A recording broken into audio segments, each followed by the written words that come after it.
previo una explicación.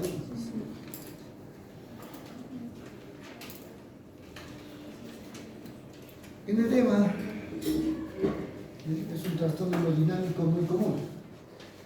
Hay dos tipos de edemas, o es trasudado o exudado. Es una diferencia fundamental, tanto la composición del edema como su causa. Sabemos que la causa del exudado siempre es inflamación. Puede ser inflamación debido a una infección, debido a la necrosis, debido a lesiones de los tejidos. Pero inflamación, a fin de cuentas, donde va a haber cambios vasculares y cambios celulares. Cambios vasculares de la inflamación son dos. Primero, la vasodilatación arteriolar. Segundo, el aumento de permeabilidad capilar. Por eso sale agua y salen proteínas en intersticio, ¿no? Eso es el exudado. Y los cambios celulares es básicamente la migración leucocitaria, que se va a evidenciar con infiltrado leucocitario. Puede ser agudo o puede ser crónico, depende del tipo de leucocitos. Inflamación aguda, el infiltrado es polimorfo nuclear. Inflamación crónica, infiltrado mononuclear. Ahora nos vamos a enfocar directamente al trasudado. ¿Bien?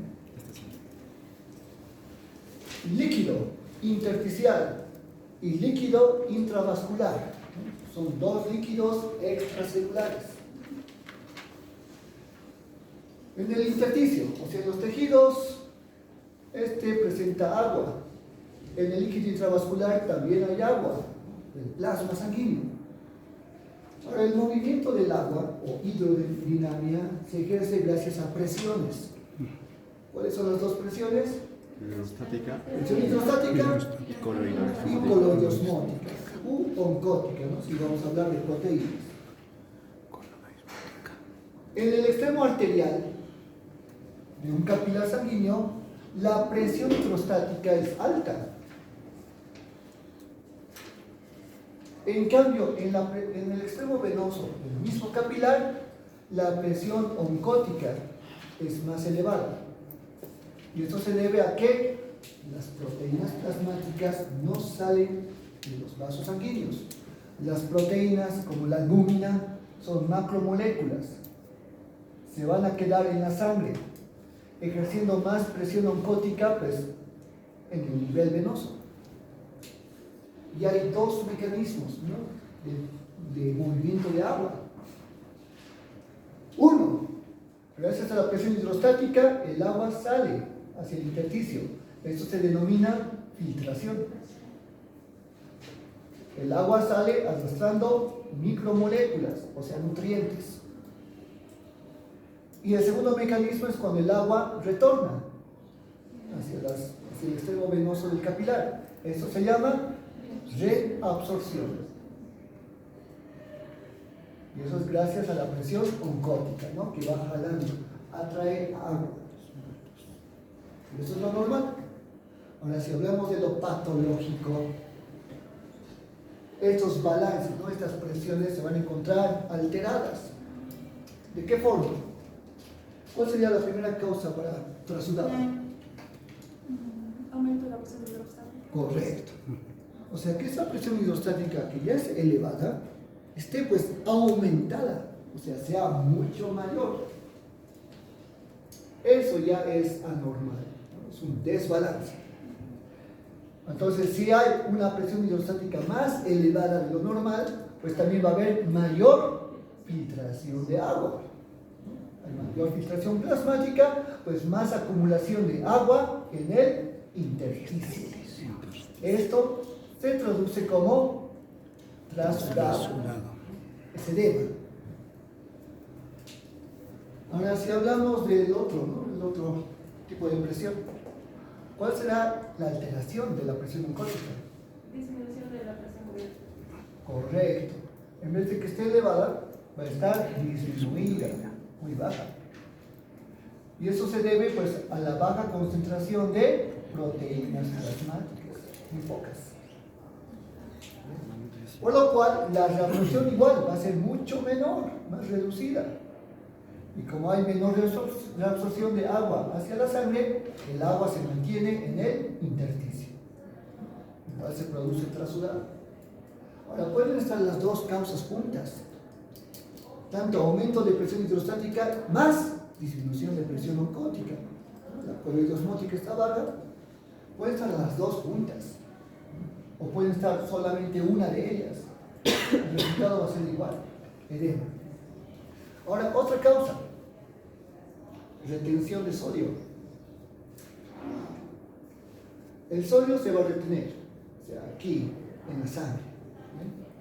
Y si hay retención de sodio, también va a haber retención de agua, gracias a la presión osmótica de los electrolitos. Hay más concentración de soluto, también aumenta la concentración de solvente. Entonces, aumentando, miren, aumentando el nivel de agua intravascular, gracias a que el sodio está retenido ahí, esto va a aumentar el volumen, la volemia, el volumen de sangre.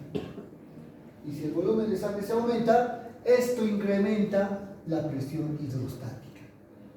Presión hidrostática incrementada, pues hay más filtración y trasudado. Es por eso. Además, el sodio es un electrolito. Este sodio después se va a escapar acá. Se va a estar en el intersticio, porque siempre hay mayor concentración de sodio extracelular. Y si está incrementando, pues este sodio ahora hace que el agua se mantenga más en el intersticio, haciendo que el edema permanezca más tiempo. Bien. Y la tercera, la cuarta causa, estamos mirando, tiene que ver con los capilares linfáticos, ¿no? Obstrucción linfática.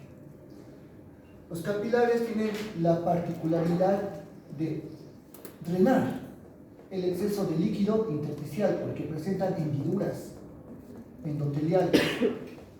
Siempre están abiertas.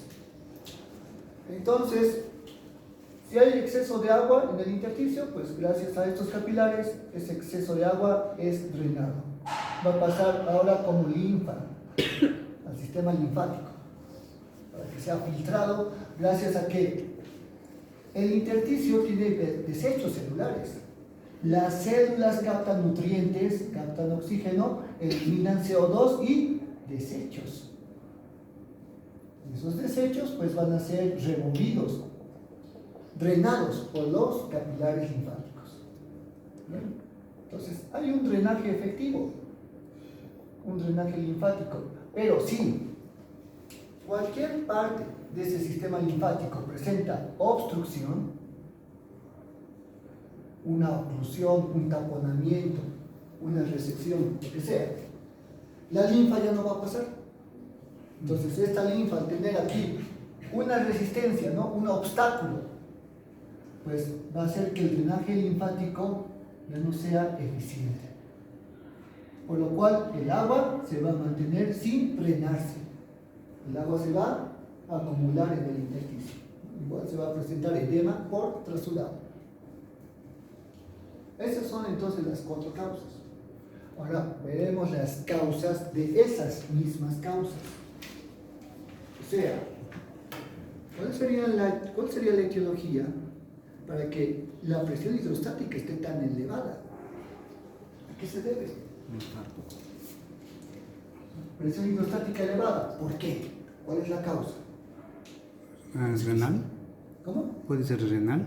No, para la presión hidrostática, bueno, renal, ya, insuficiencia renal, pero tendría que ser. Insuficiencia cardíaca. Ya. Insuficiencia cardíaca también. ¿Fallos hepáticos? No, hepático no. Es la coloidosmótica. Para la presión hidrostática no. Si hablamos de insuficiencia renal, lo acepto porque la insuficiencia renal produce una retención de sodio. De eso. Y si hay retención de sodio, lo que no se va por la orina, se mantiene en el cuerpo y produce edema. Causa renal. Ahora, si es insuficiencia cardíaca, también. Pero aquí lo que va a disminuir es el gasto cardíaco. O sea, el volumen sistólico. la cantidad de volumen de sangre que es expulsado cada latido.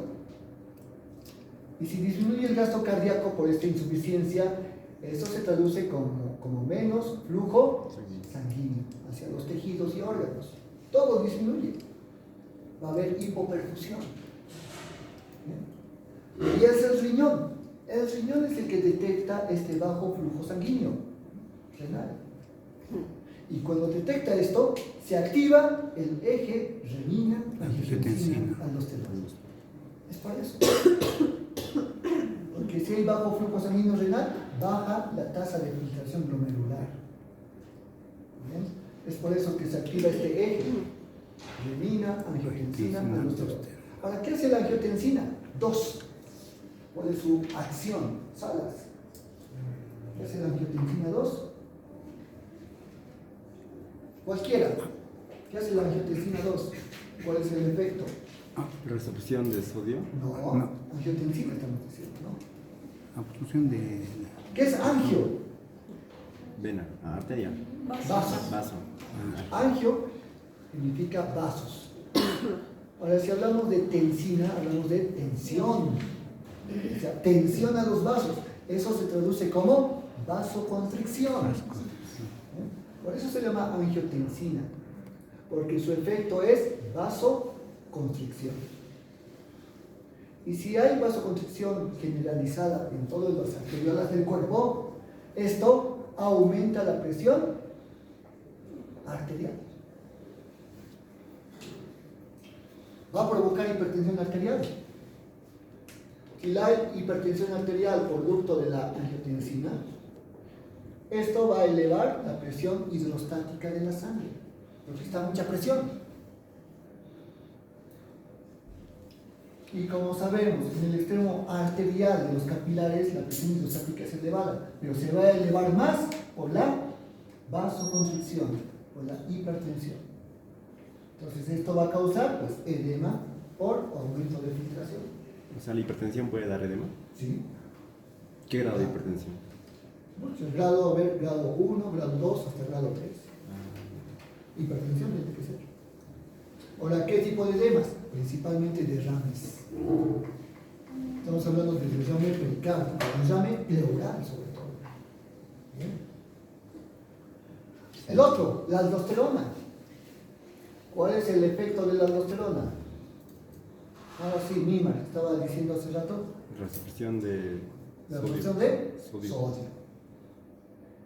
La aldosterona tiene sus receptores, ¿no? En el túbulo contorneado discal del riñón y los túbulos renales, ¿no? De cada nefrona. Entonces acá la aldosterona produce esa reabsorción netamente de sodio. De forma pasiva le sigue el cloruro. Y pues, como está reabsorbiendo sal, también elimina potasio e hidrogeniones. Aquí lo que nos importa es el sodio. Si hay absorción de sodio, ya sabemos su consecuencia. Va a causar aumento de volumen. Y si hay aumento de volumen, hay aumento de presión hidrostática. Porque va a haber siempre agua. Donde vaya el sodio, el agua es jalada. Doctor, El sodio es como una esponja. Está absorbiendo agua. Doctor, en la hidronefrosis, ¿cómo sucede? No, la hidronefrosis es causa obstructiva. Ya. Es por cálculos renales o por obstrucción de los uréteres. Es obstructiva. ¿Y el síndrome de Godet, doctor? No, ese es un signo. Sí. El signo de Godet o signo de la fobia es el signo de los edemas subcutáneos. Se hace presión y se queda una huella, una fobia, ¿no? Con excavación. Creo que hasta ahí nos hemos quedado ayer, ¿no? Sí. Nos hemos quedado justamente en el signo de la fobia. Eso es para edemas subcutáneos, ¿no? Debajo de la piel. Bueno, ahí tenemos causas del aumento de presión hidrostática. Insuficiencia cardíaca, insuficiencia renal, hipertensión arterial.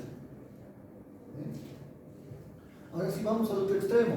¿Cuáles serán las causas para que exista baja presión oncótica? ¿Cuál sería la causa? Síndrome nefrótico. Ya, síndrome nefrótico. ¿Y nefrítico? No, el nefrítico no. El nefrítico puede causar edemas, pero muy leves. Lo que produce más es hematuria. Ya. Entonces, síndrome nefrótico, ¿Por qué el síndrome nefrótico? A ver, Porque pérdida de proteínas. Porque es orina. porque produce pérdida de proteínas a través de la orina. En el síndrome nefrótico, la membrana basal glomerular está dañada. Entonces, las proteínas se filtran por el glomérulo. Eso va a provocar entonces proteínas en orina, o sea, urea. Proteinuria.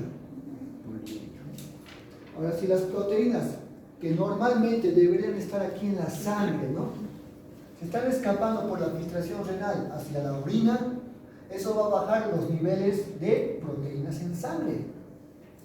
Porque la proteína tiene que estar en la sangre, pero se está yendo hacia la orina. Por lo tanto, va a provocar disminución de proteínas, hipoproteinuria, en la sangre, emia, hipoproteinemia. Entonces, si hay proteinuria, esto produce hipoproteinemia. Y si hay hipoproteinemia, baja la presión oncótica de la sangre. Y esto va a provocar una menor reabsorción y pues acumulación de agua en los tejidos. Edema por trasulado. Bien, ahí tenemos el síndrome nefrótico, ¿no? Aquí no hay discusión. Provoca edemas muy graves, edemas severos, generalizados, ¿no?, en todo el cuerpo. Otra causa de hipoproteinemia, hepatopatías, muy bien. Hay una principal hepatopatía, ¿no?, enfermedad del hígado, que es la cirrosis hepática. Bien. Pues aquí ponemos, ¿no?, cirrosis hepática. La principal o la más común siempre es la alcohólica, el alcoholismo crónico.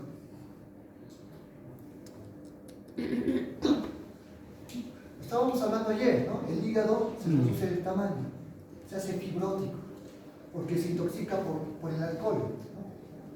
Entonces, el hígado, que normalmente se vería así, ¿no?, enorme y grande con sus lóbulos hepáticos, al dañarse se ve pequeño, se ve pues, así modular y todo endurecido porque hay fibrosis. El hígado pierde su capacidad regenerativa.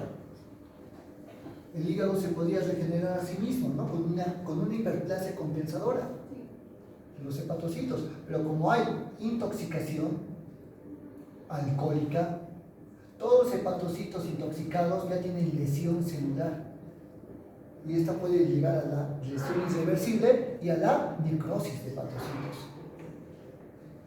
Los hepatocitos sanos podrían tener regeneración por mitosis, pero como la intoxicación es a todos los hepatocitos, pierden esa capacidad regenerativa, ya no tienen más mitosis. Entonces, estas células muertas se reemplazan por fibras colágenas, por colágeno.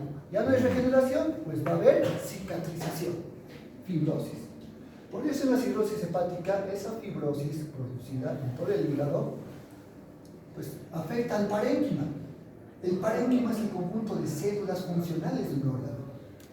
Como hay menos parénquima porque la mayoría de hepatocitos murieron, esto disminuye la función hepática. Siempre los pacientes con cirrosis tienen función hepática a lo mínimo, muy baja. Y la función hepática es múltiple. Produce factores de coagulación, produce proteínas como la albúmina, síntesis proteica, produce metabolismo, varios elementos. Nos vamos a centrar simplemente, miren, a la síntesis de albúmina, síntesis proteica. Si no hay hepatocitos, porque la mayoría ya murieron, pues va a haber una disminución o hasta ausencia de síntesis de albúmina. ¿Okay? Ahora, va a haber menos albúmina en la sangre, menos proteína plasmática. ¿Cómo se denomina a esa disminución de albúmina en la sangre? Anemia. No, anemia. No es anemia. Correcto. Hipodisminución. ¿De qué? Albúmina. ¿Dónde? En la sangre. Anemia. Y si hay hipoalbuminemia, va a haber hipoproteinemia. Y por ende, baja presión oncótica. Nos falta una causa más. Insuficiencia renal. No. ¿Insuficiencia renal? Ya lo dijo. Ya está bacán, ¿no? Desnutrición o malnutrición. Malnutrición. ¿Pero de qué? De proteínas. Proteínas. O sea, la malnutrición proteica. Ayer no vino, ¿no? ¿Solo no? Sí, vino. ¿Ha venido? No me acuerdo. Ayer miércoles. Entonces, hemos hablado del síndrome de Kwashiorkor. No se van a olvidar eso. Les van a preguntar más adelante en semiología. Esta es una malnutrición solamente de proteínas, ¿no? Pues, incluso da a los veganos, puede dar, no comen carne. Malnutrición proteica. Esta malnutrición pues afecta directamente al hígado, pero al hígado sano, porque si el hígado no recibe proteínas o aminoácidos, no sintetiza proteínas. Entonces una dieta muy baja en proteínas pues se va a traducir también en hipoproteinemia, por falta de síntesis a esto. La principal proteína que va bajando es la albúmina, igual produce hipoalbuminemia. Y ahora nos falta esto, obstrucción. Antes. Retención de sodio. En la retención de sodio está la insuficiencia renal como causa. Pero también hay otra causa, más común. Aumento de sodio o aumento de sal en la dieta. Hay personas que les gusta lo salado y comen mucha sal. Eso no solamente les va a afectar a los riñones, les afecta también el estómago. Puede causar gastritis. Incluso es cancerígeno. No sabía. Entonces, dieta rica en sal, pues provoca retención de sodio. Igual. Y esto va a causar también hipertensión. Por eso los hipertensos les prohíben comer sal, porque eso les empeora su presión arterial. Y ahora sí, obstrucción linfática. ¿Cuáles serán causas de obstrucción? Neoplasias. Neoplasias. ¿Qué tipo de neoplasias?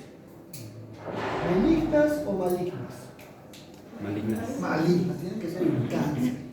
Entonces, hay tipos de cáncer distintos. Los que causan metástasis por vía linfática son los carcinomas. Tiene que ser cáncer epitelial. Estos van a causar metástasis, o sea, diseminación, por vía linfática. Y muchas veces ocurre de que los ganglios, ¿no? Los ganglios linfáticos que están más adelante, se obstruyen porque están llenas de células malignas, células de la metástasis. Eso provoca obstrucción. Otra causa. Filariasis. Filariasis. Muy bien. La filariasis es una parasitosis por filarias. Parásitos helmintos, son como lombrices, son como gusanitos. Esto también causa obstrucción de los linfáticos, especialmente los ganglios, en las piernas. Y ayer hemos visto, ¿no?, en las fotos, que las piernas de esos pacientes con filariasis estaban edematizadas, estaban hinchadas como patas de elefantes. Eso se denomina elefantiasis.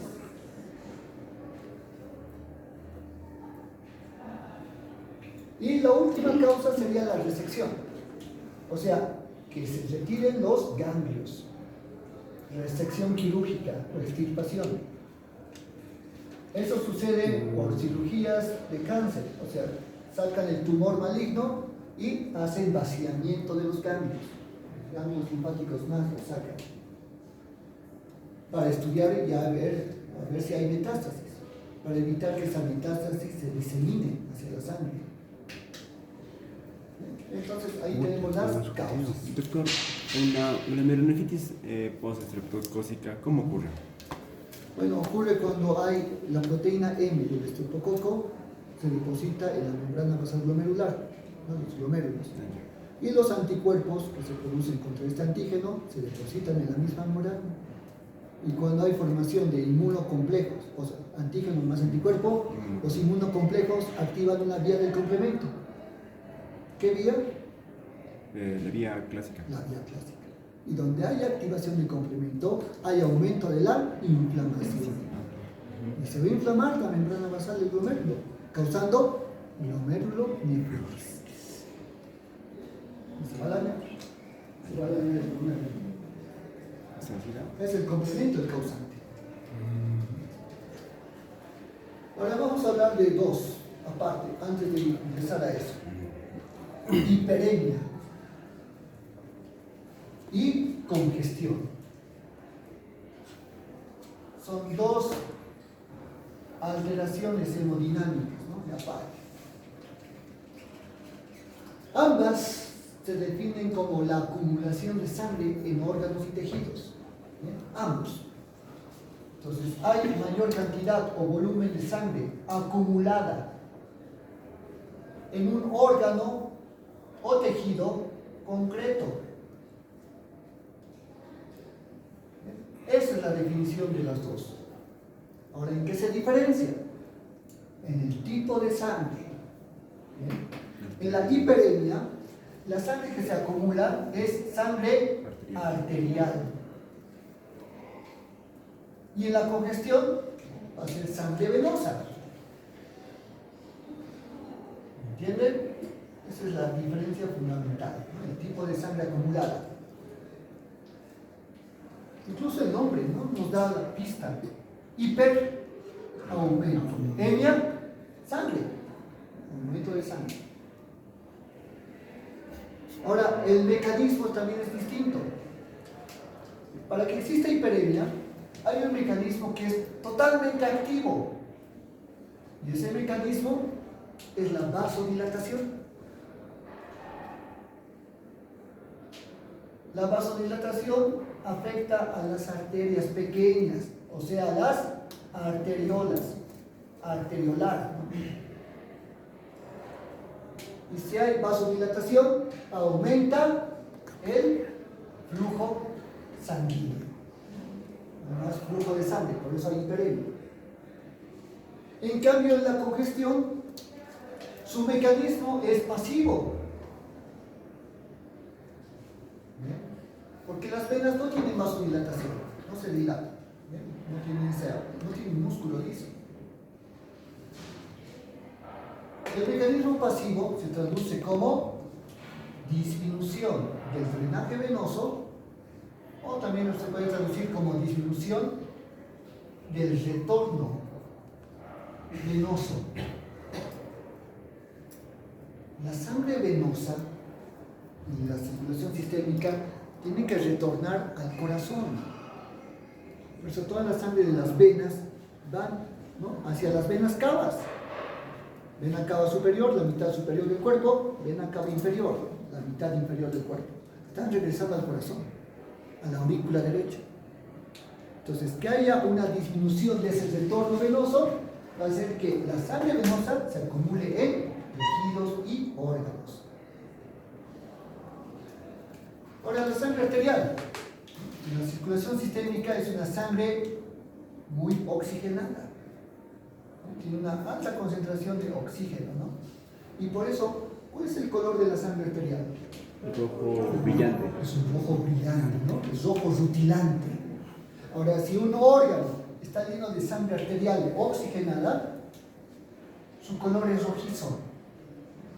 Sumamente rojo se pone. ¿Bien? Además, también el órgano se vuelve más pesado porque tiene más sangre, más rojo. A esa coloración rojiza de órganos o tejidos se le llama eritema, ¿no? Enrojecimiento. En cambio, si hay acumulación de sangre venosa, esta va a tener más concentración de dióxido de carbono, de sangre desoxigenada. De muy poco oxígeno, más CO2.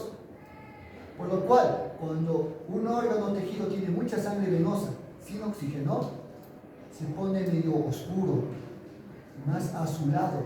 Cianótico. Y así esto provoca cianosis. Los tejidos u órganos se vuelven cianóticos. porque tienen mucha sangre venosa. Hasta ahí, ¿alguna pregunta? Con hiperemia y congestión. Son muchas diferencias, ¿no? Claras. La cianosis también no se da por la falta de oxígeno. Sí, eso estoy diciendo. Mm, Es para sangre desoxigenada. nada. ¿Quién transporta oxígeno? La sangre.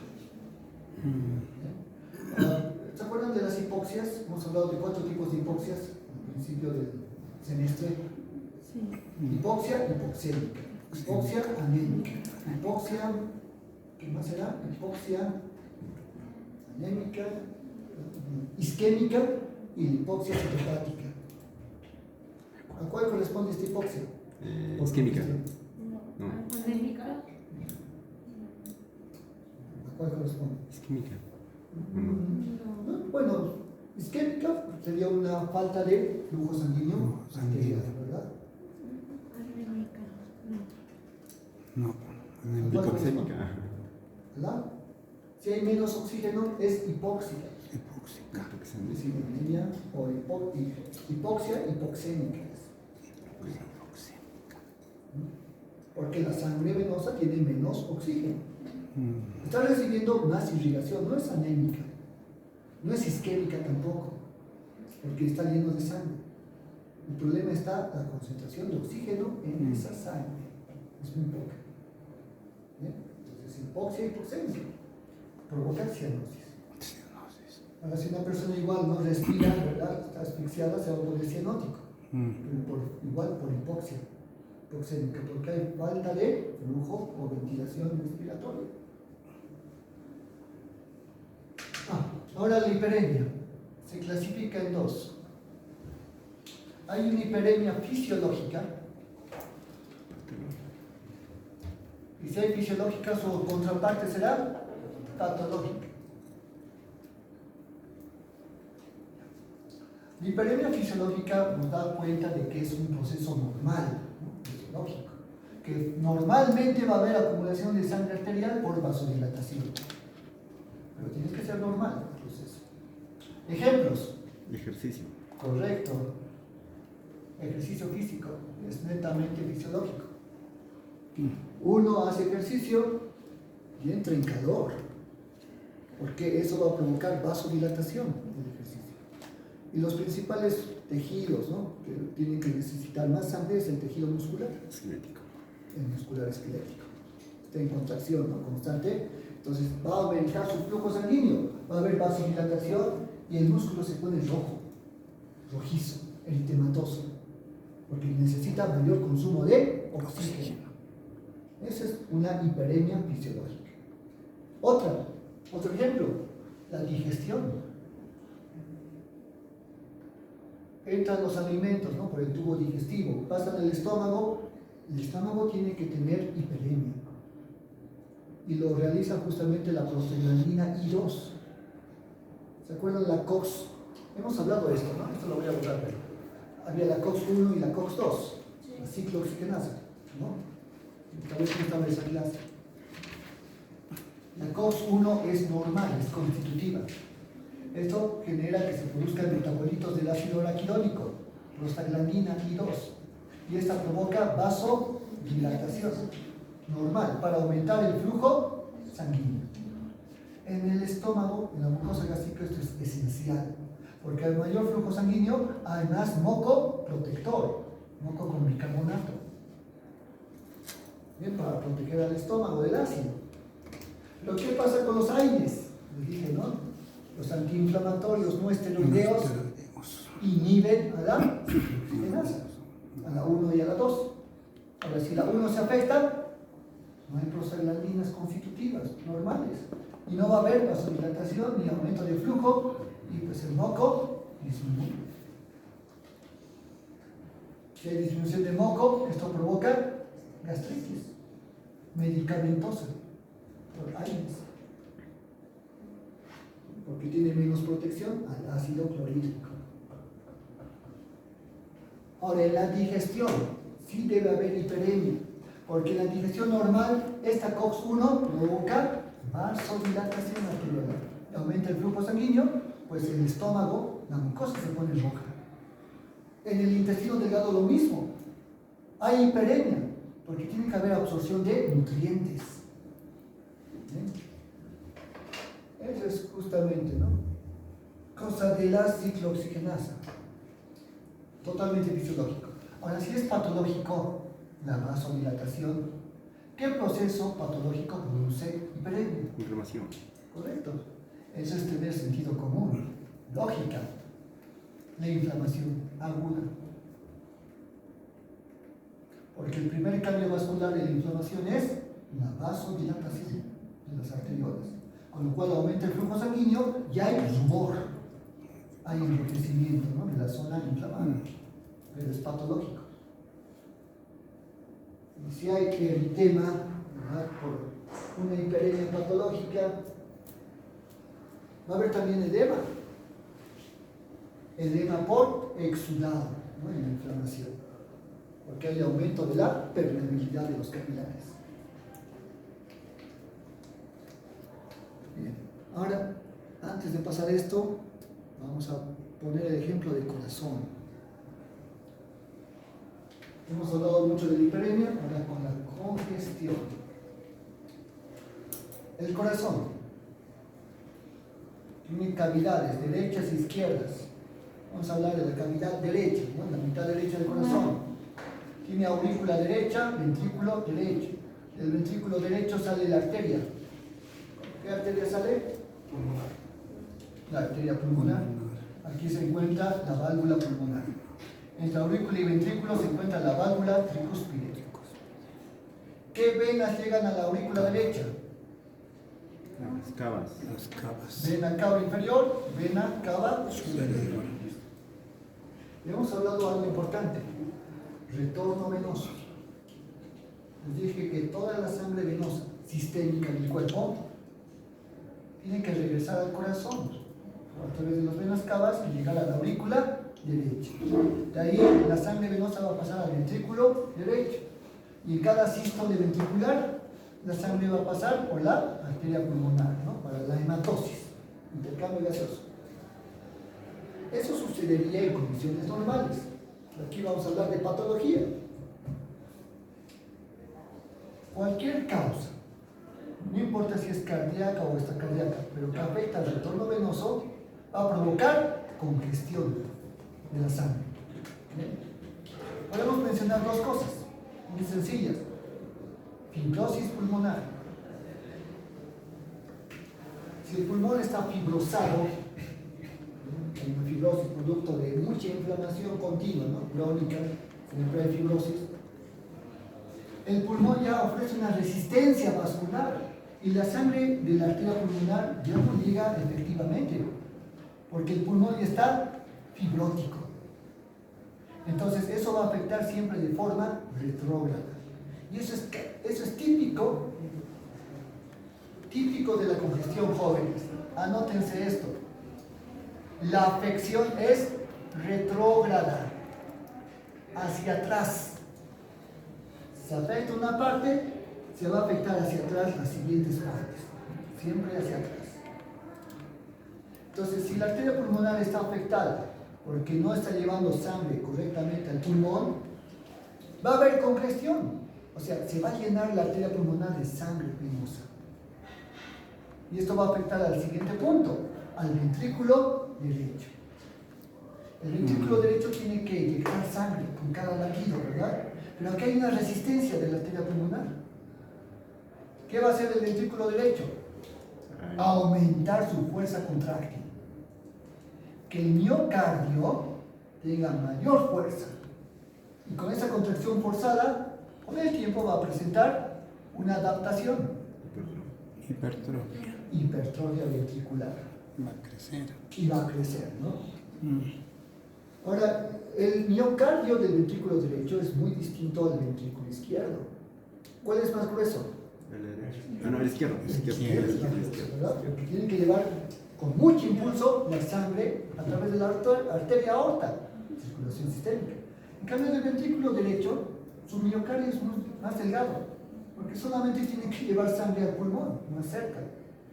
Ahora, esta hipertrofia hace que este miocardio crezcan, ¿verdad? Los músculos empiezan a crecer por aumento de tamaño.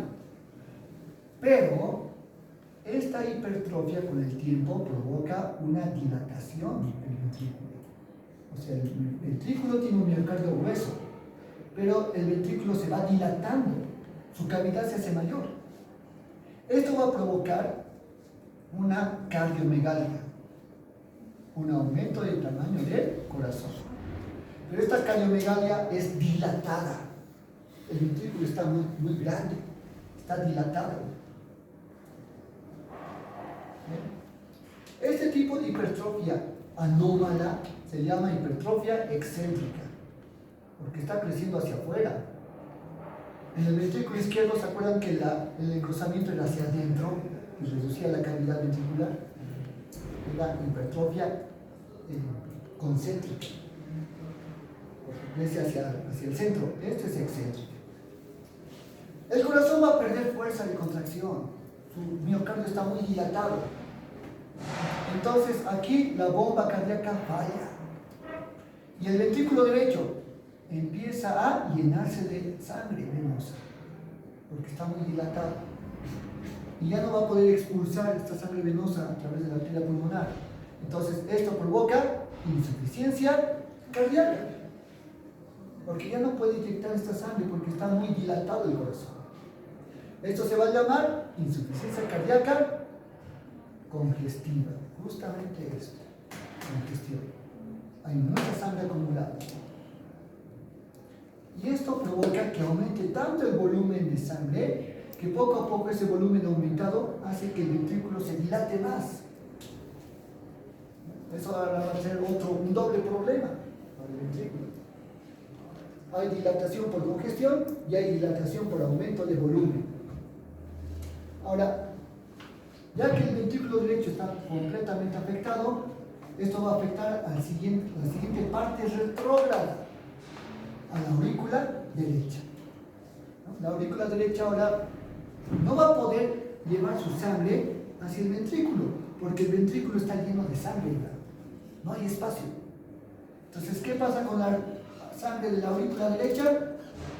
Se congestiona y la aurícula derecha se va a llenar de sangre. Ingurgitaciones yugulares. Eso va a ser ahora cuando afecte al siguiente nivel, retrógrado, a las venas cavas.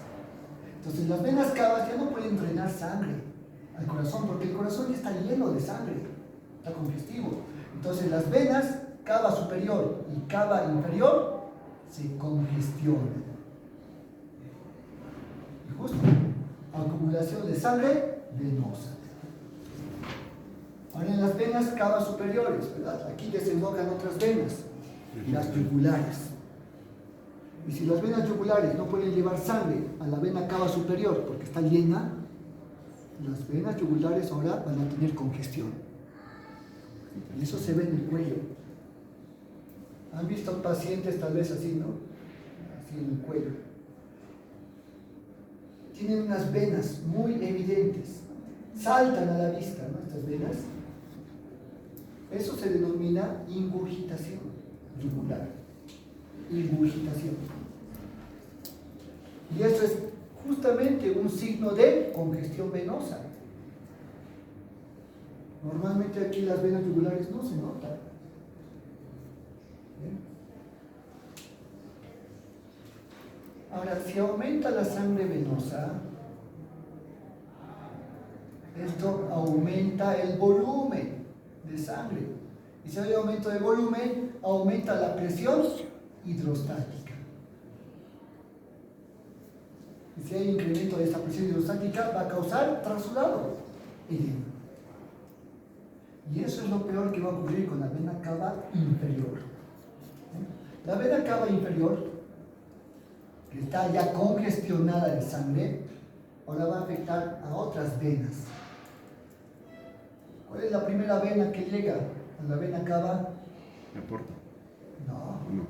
la porta llega al hígado.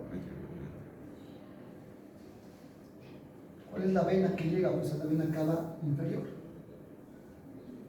Es una vena que sale del hígado, en la parte superior. ¿Cómo se llama esta vena? La vena hepática. Hay una vena hepática que sale porque abajo hay una arteria hepática que entra. Es el único órgano que tiene doble irrigación, arterial y venosa. Y por la parte superior sale la vena hepática, llevando los metabolitos que han formado el hígado, albúmina, colesterol, glucosa, todo está llegando hacia la circulación sistémica por esta vena hepática. Pero ¿qué pasa si la vena cava está congestionada de sangre venosa? Va a provocar congestión de la vena hepática. Y el hígado ya no va a poder drenar su sangre venosa. ¿Qué va a pasar con el hígado? Se acumula de sangre venosa. O sea, va a haber congestión hepática. Esa es la consecuencia. Va a crecer el hígado, va a aumentar su volumen, porque se está llenando de sangre. Su color cambia, se vuelve más oscuro. ¿Bien? Porque va a haber sangre desoxigenada. Va a haber hepatomegalia, por esa razón, por congestión hepática. Y recordemos que la congestión es un proceso pasivo. Y este se va a volver crónico. Congestión hepática pasiva crónica. Va a dañar el hígado por el tiempo. La vena porta, vemos cómo la congestión siempre es hacia atrás, retrógrada. Si el hígado está congestionado, esto provoca también que la vena porta ya no pueda llevar su sangre al hígado. ¿Qué va a pasar con la vena porta? Se congestiona. Y esto produce hipertensión portal. Es la vena porta la que se está llenando de sangre y su presión aumenta. Y hemos dicho que si hay aumento de la presión, en este caso presión venosa, aumenta la presión hidrostática. Y si hay esto, va a haber trasudado, edema. La hipertensión portal es la principal causa de ascitis. ¿Qué es ascitis? Thyroid. ¿Qué es ascitis? Por liberación de venas. Inflamación del No peritoneal. escucho, tengo que acercarme a escuchar.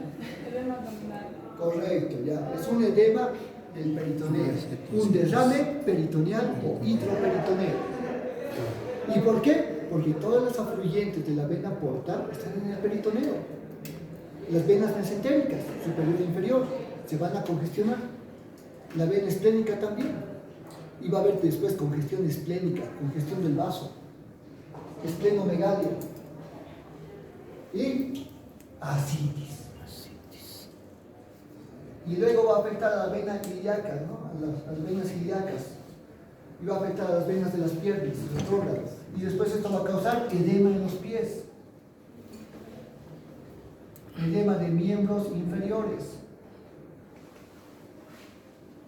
Los pies se hinchan. Todo porque el corazón tiene insuficiencia cardíaca congestiva. Hemos dicho, ¿no? Con insuficiencia cardíaca. Una causa puede ser la retención de sodio, otra causa, la congestión venosa. Y está causando congestión más edemas. Por eso es tan peligroso. Esto afecta a todo el cuerpo. Ahora sí, vamos a la pantalla.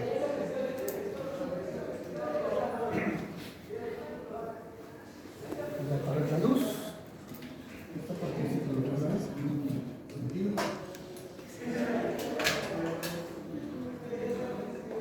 Podemos observar en la pantalla del televisor pulmón.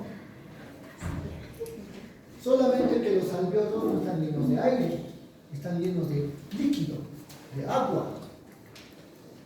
Ahora hay que saber diferenciar si este edema alveolar, vemos acá, porque se ve rosadito, lo normal es que se vea blanco, como estas burbujas. Tenemos que diferenciar si es trasudado o exudado. ¿Cómo lo diferenciamos? En el microscopio, observando el infiltrado leucocitario. Si hay infiltrado leucocitario, pues hay inflamación. Será exudado. Si no hay infiltrado leucocitario, no hay inflamación. Eso será trasudado, ¿no? Y hay que pensar en otras causas para el trasudado, ¿no? ¿Qué es esto?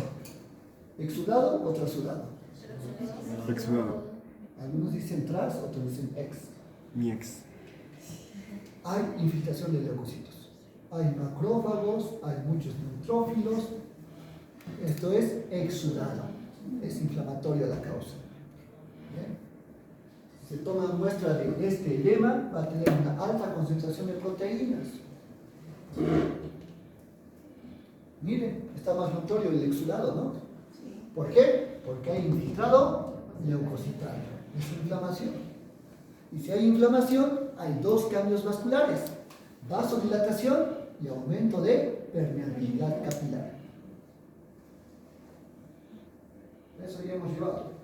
Miren esta piel. Está arriba la epidermis, abajo la dermis, y donde está esa flechita, ahí está el edema. ¿Bien? Es un edema en la dermis, un edema en la piel. Ahora, ¿será exudado o será transudado? Exudado. ¿Por qué es exudado, Celeste?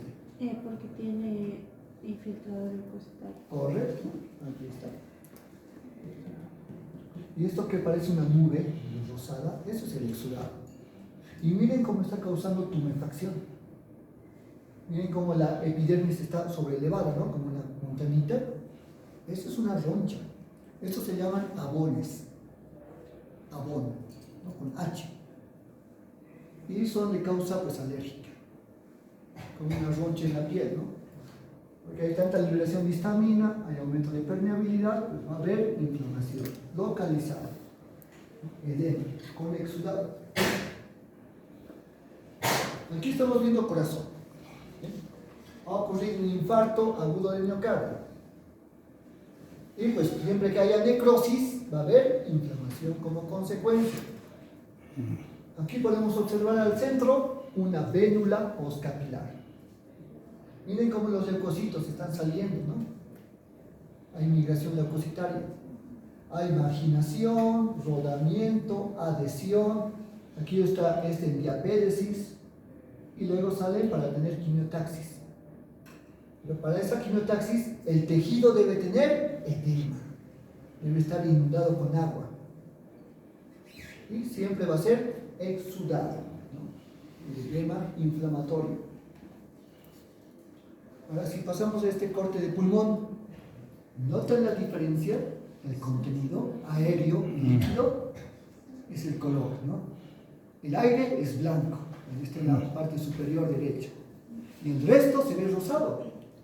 Eso es líquido, es edema alveolar. Aquí no se observa ningún leucocito, no hay infiltrado leucocitario. La causa no es inflamatoria, sin embargo hay edema. Entonces, este edema es trasudado, no hay inflamación. Aquí hay que pensar en aumento de presión hidrostática, disminución de presión colectosmótica, ¿no? Algo está pasando. Y en pulmón lo más común es que exista aumento de presión hidrostática debido a hipertensión. Pero esto sería hipertensión pulmonar. La arteria pulmonar tiene mucha presión, va a causar aumento de presión hidrostática y por ende más filtración, trasudado. Pregunta, ¿por qué se podría elevar la presión arterial o la presión pulmonar? ¿Por qué se eleva? ¿Cuál sería una causa de hipertensión pulmonar y edema? ¿Taquicardia? No, taquicardia no. Tiene que ver con el mismo pulmón. Neumonía. ¿Se puede fibrosar? No. Bueno, fibrosis ya puede causar hipertensión, pero también causa congestión. En los dos lados va. Pero la principal causa es edema agudo de pulmón y la altura. La altura. Las personas que no están aclimatadas a las alturas, ¿no? A grandes altitudes, llegan y empiezan después a tener insuficiencia, porque tienen edema. Y es producto de que su endotelio, el endotelio pulmonar, hasta tener baja presión hidrobarométrica, empieza a liberar endotelina. La endotelina que libera el endotelio es vasoconstrictor. Y si hay vasoconstricción, aumenta la presión arterial del pulmón, ¿no? Y eso causa trasulados. Ahora miren, aquí no hay infiltrado leucocitario, aquí sí. ¿No? Entonces, esto es un exudado. Hay vasodilatación. La vasodilatación está causando hiperemia. ¿Hiperemia fisiológica o patológica? Es patológica, es inflamación. Hemos dicho que cuando hay vasodilatación arteriolar puede ser patológica por inflamación granular. El primer cambio vascular, la vasodilatación. Ahora, esto es hígado. Es un corte hepático, se ven aquí los lobulillos hepáticos, ¿no? Pero notan las venas centrales de cada lobulillo, están llenas de sangre. La vena está dilatada, está llenísima de sangre venosa. Esto es congestión hepática. Y he hablado justamente de congestión hepática acá. Producto de la insuficiencia cardíaca congestiva, ¿no? Del lado derecho del corazón. Así se va llenando el hígado de sangre, ¿no? Se hace más grande, voluminoso. Ahora, si lo vemos más de cerca, aquí está el lobulillo. Toda la vena central o centro lobulillar congestionada, y esto afecta siempre de forma retrógrada. Y van a estar afectados los sinusoides hepáticos. Los sinusoides son los capilares sinusoidales que están en medio de cordones hepáticos. Miren los sinusoides, están repletos de sangre. Aquí lo vemos mejor, ¿no? Está la vena central, estos sinusoides llenos de sangre. Esa es la congestión hepática. ¿Saben hígado, histología hepática, fisiología hepática? Más o menos. Sí. Si quiero explicar esto, Sí. espero que me entiendan. Pues, hablar del lobulillo hepático y el lobulillo y el acino hepático del Rapaport. ¿Tiene sentido con esto? Lo que me sigan. Voy a borrar esta parte del hígado, solamente esto. Necesito borrar.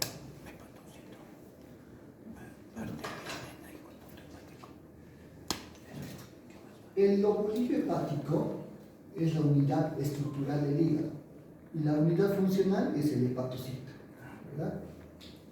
Ahora, típicamente a los lobulillos hepáticos, cuando tienen un corte transversal, se los ve así, como un hexágono, ¿verdad?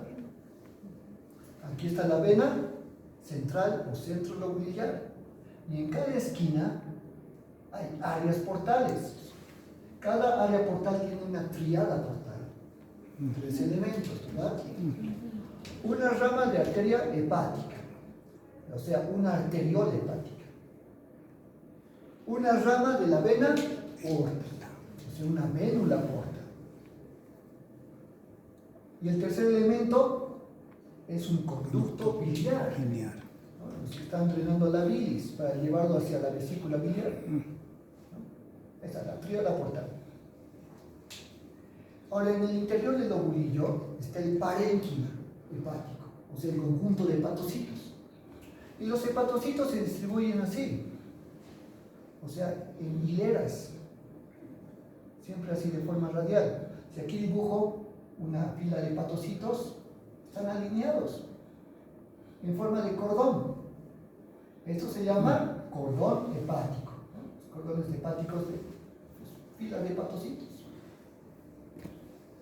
En medio de los cordones hepáticos están los sinusoides hepáticos. Sinusoides, porque son capilares sinusoidales. Los sinusoides son tortuosos, son irregulares y grandes, siempre llegando hacia la vena central. En medio de los cordones están los sinusoides. Y así, la sangre venosa confluye al centro para ser drenado en la vena central. ¿Bien? ¿De dónde salen los sinusoides? De la anastomosis de la arteriola y la vénula. De ahí nacen.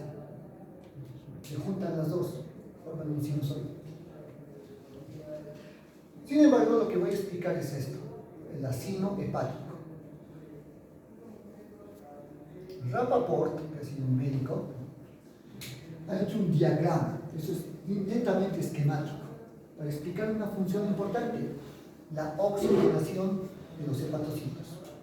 Entonces, si aquí dibujo otro lobulillo hepático, idéntico, esa es su vena central, Rappaport lo que ha hecho es dibujar un área de rombo, un rombo así, lo voy a poner con verde. Dos venas centrales y dos triadas portales, y los he unido así. Aquí estoy haciendo justamente un rombo. Eso es el acino hepático. Tiene los mismos elementos, ¿no? Sinusoides y cordones hepáticos. Ahora, lo que ha hecho Rappaport, justamente en sus investigaciones, es encontrar esto: comunicantes. Entre una arteriola hepática y otra arteriola hepática hay un puente, una arteriola comunicante. Y todas las arteriolas se comunican así. Todas tienen conexión. Todo el reborde del lobulillo hepático tiene comunicantes. Y por estas arteriolas se está ligando sangre arterial, sangre oxigenada. ¿Bien? Y se dio cuenta Rappaport de que la sangre oxigenada era muy rica, o sea, muy concentrada cerca de esta arteriola. Entonces ha dividido al acino en tres zonas: la zona 1, 2 y zona 3. La zona 1 es esta, la que está cerca a la arteriola. La zona 2 es esta intermedia, de un lado y del otro, ¿no? Aquí estaría la zona 2. Y la zona 3 es la más periférica, la más alejada de la arteriola, la que está más cerca a la vena central. La zona 1 es muy rica en oxígeno. Si yo fuese oxígeno, pues yo daría más oxígeno a los más cercanos, los hepatocitos más próximos.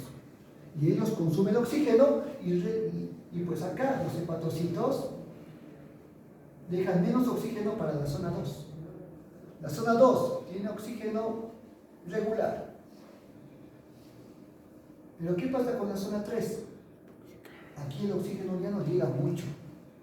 Como los hepatocitos están más lejos de la arteriola, la zona 3 es muy pobre en oxigenación. Y se dieron cuenta que esta zona 3 siempre es central. O sea, la zona 3, ¿no? Está en el centro del lobulillo hepático.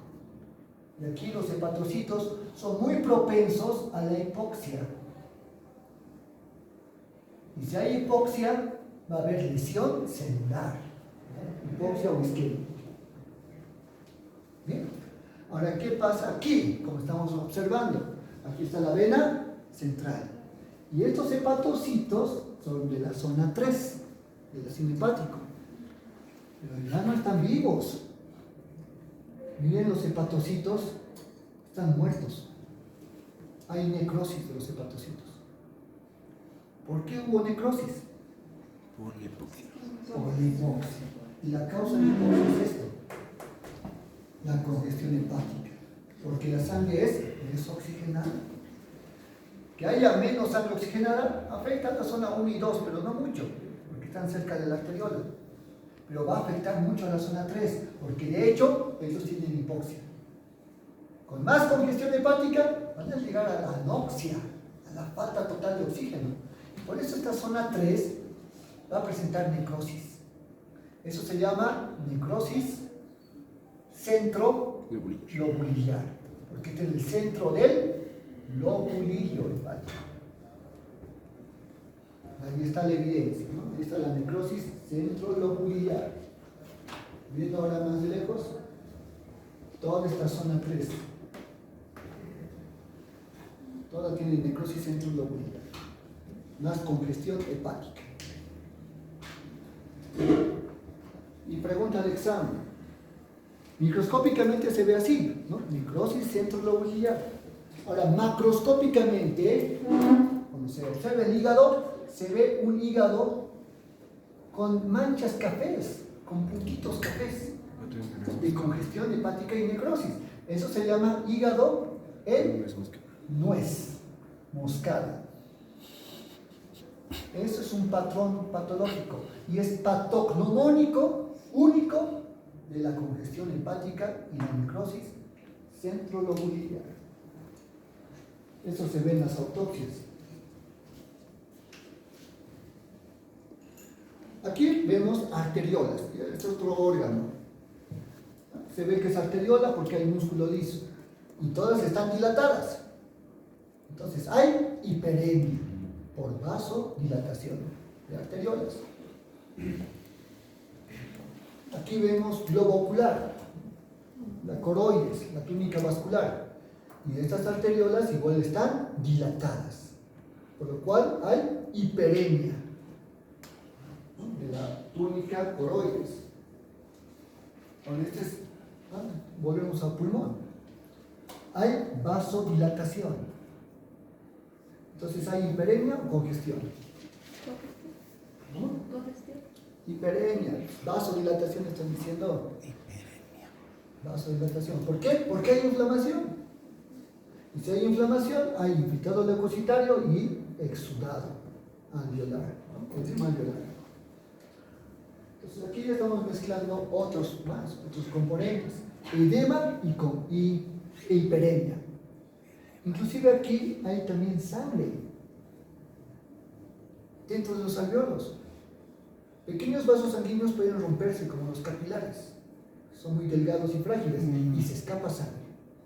Aquí hay otra manifestación, hemorragia. Entonces hay ya edema, hiperemia, congestión, hemorragia, es el cuarto trastorno.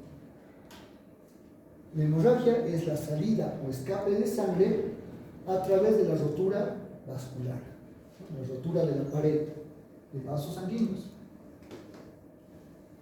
En otras palabras, es la extravasación sanguínea. Aquí vemos hígado, está congestión, hay congestión y además hay hemorragia hepática. Incluso aquí hay esteatosis hepática, acumulación de triglicéridos en los hepatocitos, que parecen ya adipocitos, hígado graso. La congestión hepática, la esteatosis hepática se produce cuando hay lesión de hepatocitos y ya no pueden metabolizar las grasas. ¿Qué sería esto? Si vemos lentamente pura sangre fuera de los vasos. Esto es hemorragia. Aquí está un vaso sanguíneo, el único que veo acá, con sangre en su interior, pero el resto de la sangre está fuera del vaso. ¿No? Es una hemorragia. Ahí también hay otro vaso, ¿no? Ah, ya hay otro vaso, ¿no? Pero hay más sangre fuera que dentro. Ahora, esta es una vena y esta es una arteria. Y las dos están ocluidas parcialmente por coágulos inadecuados, coágulos patológicos. Esto se llama trombosis. La trombosis es la formación inadecuada de coágulos intravasculares. Un coágulo se forma cuando se rompe la pared, una arteria, y hay hemorragia, ¿verdad? El coágulo se produce para tapar la hemorragia. Pero en cambio aquí la pared no está rota. Sin embargo, se ha formado un coágulo en su interior y está tapando el lumen. Ahora, estos coágulos anormales se llaman trombos. Ahora, la trombosis, este proceso patológico de los trombos, en su formación o origen, presentan tres elementos que pueden estar solos o combinados. Eso se llama triada. Y es la famosa triada de Virchow, quien ha hecho esto, quien ha descubierto y ha descrito estos elementos. Para que exista una trombosis en el interior de los vasos, se puede dañar el endotelio vascular. Entonces, el primer componente, lesión endotelial. Porque si el endotelio se lesiona, libera factores de coagulación. Segundo elemento, alteraciones del flujo sanguíneo. La sangre debe fluir constantemente, sin detenerse. Además, el flujo tiene que ser laminar, recto. Aquí dibujo un vaso sanguíneo, ¿verdad? Cualquiera, la sangre así circula, en líneas, en láminas. Es más rápida la circulación del centro y es más lenta la circulación en la periferia. Pero, si hablamos de alteraciones de flujo, la sangre se puede volver turbulenta. O sea, la sangre puede girar como si fuese un río caudaloso en todas partes. Esta turbulencia se da principalmente en las arterias, porque la sangre viaja a mayor velocidad y con mayor presión. Turbulencia arterial. Y las plaquetas, que normalmente están al centro, sin contacto con el endotelio, al tener turbulencia de la sangre, las plaquetas empiezan a chocar con el endotelio y se activan.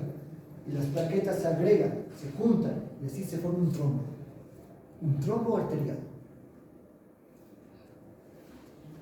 En cambio, en las venas el principal tipo de alteración de flujo es la éstasis venosa. Éstasis es la reducción de la velocidad de la sangre, o sea, sangre lenta. Y si las venas están llenas de sangre, congestionadas, y la sangre no se está moviendo hacia el corazón porque el retorno está disminuido, esa congestión va a causar éstasis. Y si la sangre llega a detenerse, se activan los factores de coagulación. Y se forma esto, trombos venosos por éstasis. ¿Bien? Y el cuarto o tercer elemento final es el aumento, ¿no?, de la coagulación, la hipercoagulabilidad de la sangre.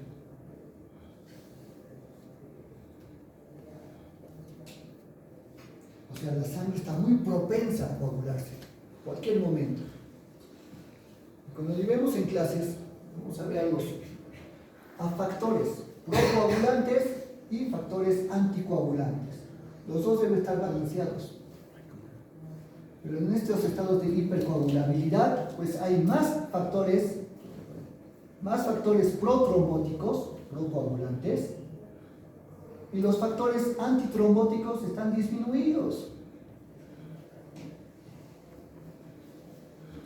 Por eso la sangre, pues cualquier rato se quiere coagular.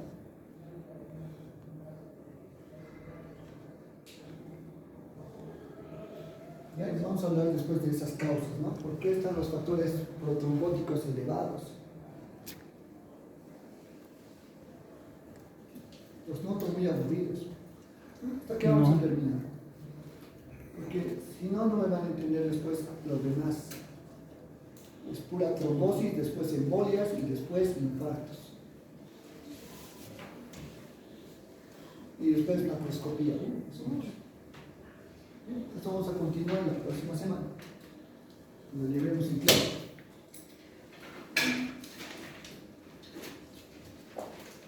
La siguiente semana vamos a ver ya con placas, por si acaso, con láminas histopatológicas en microscopio. Como vamos a hacer ese tipo de reconocimiento, sus flashcards, áreas, callejas, está acá, quispe, mímica. Sus flashcards de trastornos hemodinámicos, inflamación crónica también, inflamación aguda. El siguiente día, jueves. Nos vemos entonces. Ya son casi las 6:30.